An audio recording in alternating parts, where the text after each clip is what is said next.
اس کے بعد ہم پھر یہ سوچتے ہیں کہ جی نفسیاتی طور پہ یعنی سائیکلوجیکلی یا ایموشنلی کہہ لیجیے آپ، وہ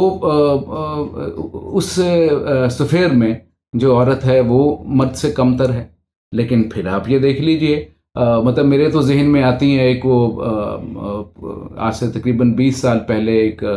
امریکہ کی سیکرٹری آف اسٹیٹ تھی غالباً، کونڈلیزا رائس. اگر ان کو آپ ذہن میں لائیں اور ان کی وہ جو طور طریقہ ہے، جب وہ بات کر رہی ہوتی ہیں، آپ ان کو اگر کبھی ذہن میں لائیں تو آپ کو لگے گا جس طرح یہ بالکل ایموشن لیس اور بالکل صحیح ڈپلومیٹک انداز میں بات کر رہے ہیں، اور کوئی ان کو ایموشنز چھو کے بھی نہیں گزرے. بلکہ الٹا ایک واقعہ میرے ذہن میں آ رہا ہے کہ مجھے تو الٹا یوں محسوس ہوا کہ شاید زیادہ بیلنسڈ ہیں اپنے ایموشنل اور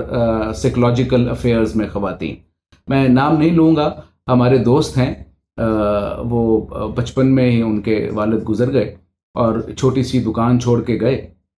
تو کچھ لوگوں نے قبضہ کر لیا دکان پہ. تو جو وہ مارکیٹ کے لوگ تھے انہوں نے ان کو اپروچ کیا کہ جی ہم آپ کے ساتھ ہیں، ہم آپ کا قبضہ آپ کو واپس لے کے دیتے ہیں،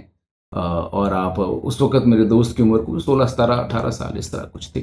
تو انہوں نے کہا یہ ہم کرتے ہیں، ہاں وہاں پہ لڑائی جھگڑا ہو سکتا ہے، گولیاں چل سکتی ہیں، لیکن یہ آپ کو خیال جو ہے یہ رکھنا پڑے گا. تو وہ اپنی ابھی تازہ ہوئی بیوہ والدہ کے پاس گئے،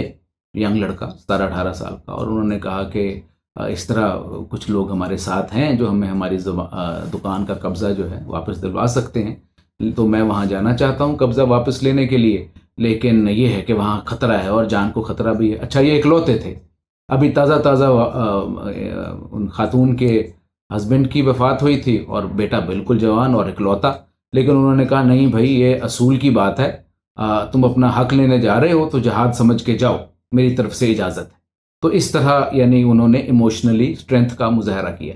اور ریسنٹلی مجھے وہ ہنستے ہوئے واقعہ سنا رہے تھے کہ یار ابھی مجھے کچھ دن پہلے اینک لگ گئی، تو میں اینک لگا کے جب گھر میں آیا تو میری ماں مجھے دیکھ کے اس کی آنکھوں میں آنسو آ گئے کہ ہیں میرے بیٹے کو اینک لگ گئی. تو میرا خیال سے یہ بہت زیادہ بیلنسڈ اپروچ ہے، یعنی کہ جہاں حق کی بات سچ کی بات ہے وہاں انہوں نے اپنی زندگی پہ کھیلنے کی بھی اجازت دے دی اکلوتے بیٹے کو تازہ بیوگی کے ساتھ، اور اس کے بعد اینک لگنے جیسی بات کے اوپر ان کی آنکھوں میں آنسو بھی آ گئے. تو میں تو سمجھتا ہوں کہ یہ زیادہ بیلنسڈ اپروچ ہے خواتین کے لیے، ایموشنلی بھی اور سائیکلوجیکلی بھی. اچھا اس کے بعد جب ہم آگے آئے میں نے سوچا اور شاید میں کوئی دیکھوں، شاید اور کہیں فضیلت نظر آ جائے آج کے زمانے میں خاص طور پہ. تو میں نے کہا یہ جو عقل ہے یا جو انٹلیکچول کیپیسٹیز ہیں یہ شاید ان کی خواتین کی جو ہیں وہ کمی ہوتی ہیں. بلکہ ہم یہ بھی سنتے آئے ہیں اور پڑھتے آئے ہیں، اور ہمارا کوئی ایسا بلیف بھی ہے کہ جی عورت کی گواہی جو ہے وہ آدھی گواہی ہوتی ہے، اس طرح ہمیں بتایا جاتا ہے. تو اس کے اوپر بھی میں نے کوشش کی کہ میں تھوڑی سی تحقیق کروں. تو غالباً 282ویں آیت ہے سورہ بقرہ کی جس میں یہ ذکر کیا گیا ہے، اور وہ ذکر کوئی کورٹ کچہری وغیرہ کے حوالے سے نہیں ہے یا کوئی قاضی کی عدالت کے حوالے سے نہیں ہے. اس میں حکم ہے کہ جب تم آپس میں کوئی لین دین کا معاملہ کرو تو اس کو تحریر میں لے آیا کرو اور گواہان کے بھی دستخط کروا دیا کرو یا گواہوں کی موجودگی میں کیا کرو. تو اس میں یہ کہا گیا ہے کہ اگر تو 2 مرد ہیں تو ان 2 مردوں کی گواہی کافی ہے، اور اگر صرف ایک مرد ہے تو کوئی 2 خواتین ہوں جو اس کے بیچ میں گواہی دے دیں. تو اس سے انٹرپریٹیشن غالباً یہ کی گئی کہ عورت کی گواہی جو ہے وہ آدھی ہوتی ہے. لیکن آپ تفسیر المنار کو پڑھیں جہاں اس آیت کی تفسیر کی گئی ہے، بلکہ اس کو آپ پوری تفسیر کو آپ ضرور پڑھنا چاہیے اگر آپ کو میسر آ جائے. میں اس تفسیر تک پہنچا، محمد اسد صاحب نے اپنی کتاب، بلکہ جس کو کہیں گے ٹرانسلیشن ترجمہ دا میسج آف قرآن میں بہت دفعہ کوٹ کیا ہے تفسیر المنار کو. تو ان کی طرف میں نے رجوع کیا تو اس میں بھی یہ لکھا گیا کہ جی وہ کیونکہ خواتین جو ہیں اور خاص طور پہ اس زمانے میں زیادہ نہیں جانتی تھیں دنیاوی معاملات کو یا لکھت پڑھت کے معاملات کو، تو اس لیے انہوں نے یہاں پہ اللہ تعالیٰ نے حکم دیا ہے کہ اگر خواتین ہیں تو 2 کر دو، تاکہ اگر کسی ایک کے بات ذہن سے کوئی بات محو ہو گئی ہے تو دوسری اس کو یاد دلا دے کہ بھئی اس طرح نہیں تھا، اس طرح تھا۔ تو یہ کوئی معاف کیجیے گا آدھی گواہی کا سلسلہ بظاہر نظر نہیں آتا، صرف اس لیے ہے کہ کیونکہ وہ ویل ورسڈ نہیں ہوتی قانونی معاملات سے، اور خاص طور پہ اس زمانے میں 2 خواتین کا جو ذکر ہے، وہ حکم ہے، وہ اس تناظر میں تفسیر المنار کے مطابق کیا گیا ہے، نہ یہ کہ عورت کی گواہی جو ہے وہ آدھی ہوتی ہے اس کے ناقص العقل ہونے کی وجہ سے۔ اچھا، اب یہ ناقص العقل ہونا جو ہے اس کو بھی ایک حدیث کے حوالے سے کوٹ کیا جاتا ہے کہ جی عورت ناقص العقل ہے۔ تو اس میں بھی یہ عرض کرتا چلوں کہ ہوا یہ کہ میں ملتان کی طرف کہیں گیا، سرائکی اسپیکنگ لوگ ہیں وہاں پہ، تو وہاں کوئی صاحب فوت ہوئے ہوئے تھے، فوتگی پہ جانا تھا، تو وہاں کسی نے کہا کہ جی وہ شودہ تے فوت تھی گیا ہے، یعنی وہ شودہ فوت ہو گیا۔ اچھا، مجھے بڑا عجیب سا محسوس ہوا، میں نے کہا یار جو فوت ہو گیا ہے اس کی جانے والے کے لیے ایسے الفاظ شودہ ٹائپ تو استعمال نہیں کرنے چاہیے جو ہماری پنجابی میں مستعمل ہے، لیکن بعد میں مجھے پتہ چلا کہ سرائکی میں شودہ کا مطلب بیچارہ کے معنی میں ہے، اس شودے کے معاملے میں نہیں ہے جس کو ہم اپنے پنجابی میں شودہ سمجھتے ہیں۔ تو وہ بعض دفعہ جب 2 زبانوں میں لفظ ایک طرح کے ہوتے ہیں تو ہم تھوڑا سا ان کو مس انٹرپریٹ کر جاتے ہیں۔ تو جو ناقص العقل کا اگر آپ بالکل لغوی عربی میں اور عربی محاورے کے مطابق اور عربی لغت کے مطابق دیکھیں تو ناقص جو ہے وہ اس کا مطلب یہ ہوتا ہے وہ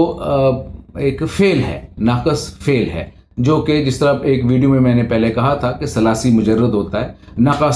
نقصا سے وہ نکلا ہے ناقص، اور نقصا فعل کا مطلب ہوتا ہے کم کر دینا، اس کو ریڈیوس کر دینا، یہ ہوتا ہے نقصا کا مطلب۔ اور جو عقل ہے وہ ایڈجیکٹو ہے عربی زبان میں، اور اس کے مطلب بامحاورہ معنی ہے دنیاوی معاملات۔ تو جب یہ کہا جاتا ہے کہ عورت ناقص العقل ہے تو اس کے لغوی معنی اور بامحاورہ معنی عربی کے حوالے سے یہ بنتے ہیں کہ عورت جو ہے اس کو دنیاوی معاملات میں اس کی شمولیت کو کم کر دیا گیا ہے، یعنی اگر وہ اپنی شمولیت دنیاوی معاملات میں کم کرنا چاہے تو اس کو اجازت دے دی گئی ہے، جبکہ مرد کو یہ اجازت نہیں دی گئی۔ اس کا بنیادی کام ہے کہ وہ گھر کو چلائے اور پرووائڈ کرے اپنی فیملی کے لیے، یہ ہے جو اس کو حکم دے دیا گیا ہے۔ ایسا کوئی حکم کسی عورت کو نہیں دیا گیا، لیکن منع بھی نہیں کیا گیا کہ آپ نہ کمائیں یا اپنے شوہر کا ہاتھ نہ بٹائیں، یا آپ باہر نکل کے کچھ اگر پیسہ کمانا چاہتی ہیں یا کام کرنا چاہتی ہیں وہ نہ کریں۔ اور ایک بات کی طرف میں آپ کی خصوصی توجہ مبذول کروانا چاہوں گا، اور وہ یہ ہے کہ اس دنیا میں ہم نے زندگی کیسے گزارنی ہے، اس کا کوئی گولڈ سٹینڈرڈ ہے، اگر اس کا کوئی پینیکل ہے تو وہ حیات طیبہ ہے، وہ اسوہ حسنہ ہے۔ آپ اسوہ حسنہ پہ اور حیات رسول صلی اللہ علیہ وآلہ وسلم پر نظر ڈالیں تو آپ کو پتہ چلے گا کہ حضرت نے نکاح فرمایا ایک ایسی خاتون سے جو ورکنگ لیڈی تھی، جو تجارت کرتی تھی۔ تو اگر عورت کے کام کرنے پر کوئی قدغن ہوتی تو ہمارے نبی صلی اللہ علیہ وسلم، جو کہ صرف یہ نہیں کہ 40 سال کی عمر میں ان پہ وحی آئی تو تب وہ نبی قرار پائے، وہ ازل سے ہمارے نبی ہیں، ہمارا ماننا ہے، ہمارا عقیدہ ہے، تو انہوں نے ایک ایسی خاتون سے نکاح کو مناسب سمجھا، اور وہ نکاح بہت محبت سے اور بہت طویل عرصے تک حضرت خدیجہ رضی اللہ تعالیٰ عنہ کی رحلت تک، ان کی وفات تک بہت خوبصورت طریقے سے وہ شادی اور وہ نکاح برقرار رہا۔ اور اس میں ایک پہلو یہ بھی ہے کہ نکاح سے پہلے جب حضرت خدیجہ رضی اللہ تعالیٰ عنہ تجارت فرماتی تھیں تو ہمارے نبی ان کے ساتھ کام کرتے تھے، ان کے لیے کام کرتے تھے۔ تو نہ ہی ہم یہ کہہ سکتے ہیں کہ کسی ورکنگ لیڈی کے ساتھ ہم یہ کہیں کہ اس کو جج کرنے کی کوشش کریں، کیونکہ ہمارے نبی نے نہیں کیا، اور نہ ہی ہم یہ کہہ سکتے ہیں کہ کسی بھی قسم کا فیصلہ ہم عورت پہ نہیں چھوڑ سکتے، کیونکہ جب وہ بزنس کی اونر حضرت خدیجہ رضی اللہ تعالیٰ خود تھی تو پھر فیصلے بھی انہی کے چلتے تھے. تو اس بات کے اوپر بھی غور کرنا بہت ضروری ہے اور اس کو ذہن میں رکھنا بھی بہت ضروری ہے. تو میں نے پھر یہ دیکھا کہ بھئی اب آج کی عورت خاص طور پہ نہ تو فزیکلی کمزور رہ گئی ہے، نہ مینٹلی کمزور رہ گئی ہے، نہ سائیکولوجیکلی کمزور رہ گئی ہے، نہ ایموشنلی کمزور رہ گئی ہے، نہ انٹلیکچولی کمزور رہ گئی ہے. انٹلیکچولی کا بھی آپ دیکھ لیں کہ میں کوئی پولیٹیکل حوالے سے بات نہیں کر رہا ہوں، لیکن آپ خود اپنے دل پہ ہاتھ رکھ کے بتا دیں کہ ہمارے ہاں کتنے مرد ہیں جو کہ بینظیر بھٹو کا انٹلیکچوئل لیول کے اوپر مقابلہ کرنے کا دعویٰ کر سکتے ہیں. تو ہمارے ہاں ایسی انٹلیکچوئل خواتین جو ہیں وہ پیدا ہوئی ہیں، شاعری میں ہیں، وکالت میں ہیں، ایون اب تو فورسز میں ہیں، پولیس میں ہیں، بیوروکریسی میں ہیں، ہر جگہ ہیں، اور اپنی انٹلیکچوئل کیپیبلٹیز کا نہ صرف مظاہرہ کر رہی ہیں بلکہ ہر جگہ یہ پروف کر رہی ہیں کہ کئی جگہ اپنے کئی ہم اثروں سے، چاہے وہ مرد ہیں چاہے عورتیں ہیں، ان سے بہتر ہیں. تو انٹلیکچوئل فضیلت بھی ہمیں ایسی ذہنی عقلی فضیلت بھی اب نظر نہیں آتی. تو میں تو ابھی سوچ میں پڑ گیا کہ بھئی اب ہمارا ایک عقیدہ بھی ہے کہ مرد افضل ہے. تو اب اس کو اور یہ بات ذہن میں رکھیے گا کہ میں وہ کوئی فیمنزم کے حوالے سے یہاں بات نہیں کر رہا ہوں، یا ویسٹرن فلسفی کے حوالے سے بات نہیں کر رہا ہوں، یا ویسٹرن وے آف لائف کے حوالے سے بات نہیں کر رہا ہوں، اور نہ ہی میرا روئے سخن ان لوگوں کی طرف ہے. میرا روئے سخن صرف ان لوگوں کی طرف ہے جو مسلمان مرد اور عورتیں ہیں بھی، اور باعمل بھی ہیں، اور بنیادی تعلیمات سے اختلاف بھی نہیں رکھتے. تو وہ تمام عورتیں اور وہ تمام مرد جن کا یہ ماننا ہے میرے سمیت جیسے کہ مرد جو ہے اس کو عورت پہ فضیلت حاصل ہے، کیونکہ ہمارے یہ ایمان کا یا ہمارے عقائد مذہبی عقائد کا حصہ ہے. تو پھر اب کیا چیز رہ گئی؟ میرا تو مطلب عقیدہ، مذہبی عقیدہ خطرے میں پڑ گیا. تو ایسے میں اب دروغ بر گردن راوی، اور یہ آپ جب سوچنے نکلتے ہیں تو پھر میرا خیال سے کچھ راستے خود بخود واہ ہوتے جاتے ہیں، کھلتے جاتے ہیں آپ کے سامنے. تو ایک اولیاء کے تذکروں میں ایک تذکرہ پڑھنے کو ملا کہ جہاں ہم سبھی جانتے ہیں کہ اولیاء جو ہیں ان میں صرف ایک ہی خاتون ولی گزری ہیں، حضرت رابعہ بصری. تو تذکروں میں آیا کہ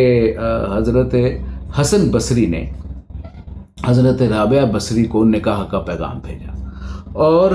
جو جواب حضرت رابعہ بصری نے ان کو دیا اس سے کم از کم میرے تو ایک ذہن کی گرہ جو ہے وہ کچھ کھلی. انہوں نے ان کو جواب میں بھیجا کہ حسن تمہیں کیا ہو گیا ہے، کبھی مرد کا بھی مرد سے نکاح ہو سکتا ہے. تو یہاں ایک دم یہ گرہ میرے ذہن میں کھلی کہ اس کا مطلب یہ ہے کہ وہ ضرور خاتون تھیں حضرت رابعہ بصری، لیکن وہ اپنے آپ کو، اپنی روح کو مردانہ روح ہی تصور کرتی تھی. تو اس سے مجھے نکتہ یہ کھلا کہ مرد کو اگر عورت پہ کوئی فضیلت حاصل ہے تو وہ صرف اور صرف روحانی طور پہ ہے. اس دنیا میں آ کے دنیاوی معاملات میں اگر مرد یہ سمجھتا ہے کہ وہ کسی بھی قسم کی فضیلت عورت پہ رکھتا ہے تو میرا خیال سے یہ کچھ اتنا صائب یا درست فیصلہ نہیں ہے، کیونکہ ہم نے یہ دیکھا، اور خاص طور پہ آج کے زمانے میں ہم پہ ظاہر بھی ہو گیا کہ کسی طرح سے بھی ہمیں عورتیں مردوں سے کم نظر نہیں آتی. لیکن ہمیں یہ پتہ ہے کہ پیغمبروں میں، نبیوں میں، اولیاء میں کوئی خاتون نہیں گزری. تو اس کا مطلب یہ ہے کہ اور رابعہ بصری انہوں نے بھی اپنی روح کو ایک مردانہ روح ہی پایا تھا. تو پھر اس کا مطلب یہ ہے کہ اگر جو فضیلت بیان کی گئی ہے ہمارے عقائد کے مطابق مرد کی عورت کے اوپر، وہ اصل طور پہ جسمانی یا دنیاوی فضیلت نہیں ہے، وہ روحانی فضیلت ہے. اور روحانی فضیلت میں اس کو بھی فضیلت ہم کہہ سکتے ہیں کیونکہ وہاں پہ لیکن وہاں پہ عورتوں کا یا فیمیلز کا عمل دخل نہیں ہے، کیونکہ وہاں پہ پیغمبروں میں آپ کو نبوت کسی خاتون پہ اترتی نظر نہیں آتی. تو وہ خواتین کا ڈومین ہی نہیں ہے کہ ہم وہاں کہیں کہ جی روحانی طور پہ مرد جو ہے وہ عورت سے افضل ہے. نہیں، اس ڈومین میں عورت کا اس حوالے سے جہاں آپ نے روحانی مقامات طے کرنے ہوتے ہیں، اس حوالے سے عورتوں کا ہمارے عقائد کے مطابق عمل دخل نہیں ہے. تو لہٰذا اگر مرد اپنے آپ کو افضل سمجھتا بھی ہے اور عورت مرد کو افضل سمجھتی بھی ہے جو پریکٹسنگ مسلمز ہیں جن کے عقائد یہ ہیں، تو اس کی وجہ یہ ہے کہ مرد کو، اور بنیادی طور پر تو انسان روح ہی ہے نا، تو آپ اس کو بھی اگر دیکھیں کہ روح کی تخلیق سب سے پہلے آدم کی تخلیق ہوئی، حوا کی تخلیق تو بعد میں ہوئی. تو آدم کی تخلیق ہوئی، یعنی کہ جو بنیادی طور پر انسان کا جوہر ہے روحانی، وہ بنیادی جوہر مردانہ ہے اور وہ روحانی ہے. تو مردوں کو اگر مرد اگر روحانی پیڈسٹل سے نیچے اتر کے